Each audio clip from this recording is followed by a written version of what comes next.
All right, what's going on? This is going to end up being the answer for warm up number 7, guys. Um, yeah, I'm doing this one the same day as well. So it's still Monday for me. Thanks for the students that have been reaching out to me. Aaron, good job bringing your stuff up. Remember, I'm giving a little bit of a grace period till Wednesday for the students that never did the test yourself assessment, or if you want to try to get your grade up. Communicate. Send me messages. Send me emails. The messenger on Focus always takes, I don't know. It's so hit or miss. I'll get them, but it just doesn't respond super fast. If you want to post questions in Teams, I know Raymond just posted something in there, and I responded back to him. Emily just sent me a message just saying my name, so she didn't have a question. She's just bored. Also, Brian, 7th period, he just posted something in there as well, or asked me a question about it. Make sure you're getting stuff done. I will respond, guys. I will, I promise. Let's go ahead and actually knock this problem out. So warm up number 7, that's what we're concentrating on, warm up number 7, even though you can't really see it. And it says, for which of the following is x equal to -5 a solution? Select all that apply. Guys, if it says select all that applies, there's probably more than one. All right, just common knowledge. That's pretty much a guarantee there's going to be more than one. Working through each one of them, the first problem ends up stating x plus 5 equals -5. Well, instead of x, I'm going to be replacing it with -5. So the first one is -5 plus 10 equals -5. Well, if I have $10 and I take 5 away, it doesn't leave me with -5, it leaves me with a positive 5. So number 1 is out. It doesn't work. The next one's super tricky the way that it's written. This little caret means that that 2 is an exponent. It's just how this program works.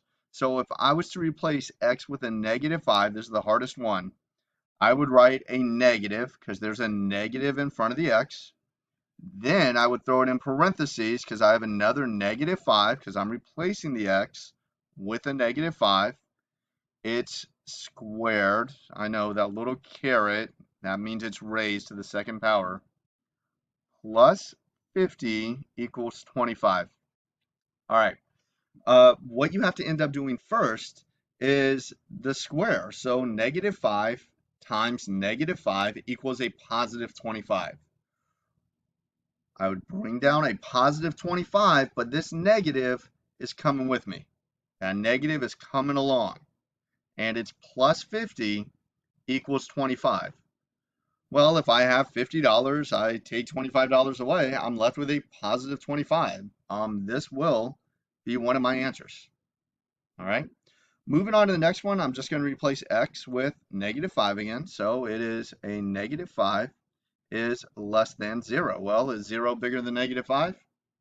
Yeah, it is. I mean, I'd rather have $0 than owe somebody 5. Honestly, I'd rather not have either one of those things. Instead of x here, I'm going to replace it with -5. It is going to end up being 2. Oh, yep, that's a 2.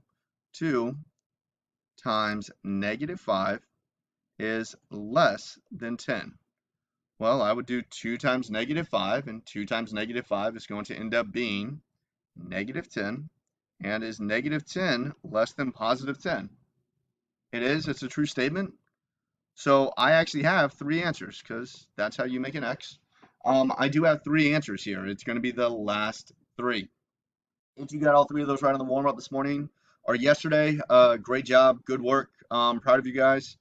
Keep up the amazing work. Tough it out. Make sure you're getting stuff done. There's not going to be a grace period into next week. Make sure you're getting everything done. I did send emails out to all the parents today for students that didn't even do the test yourself assessment.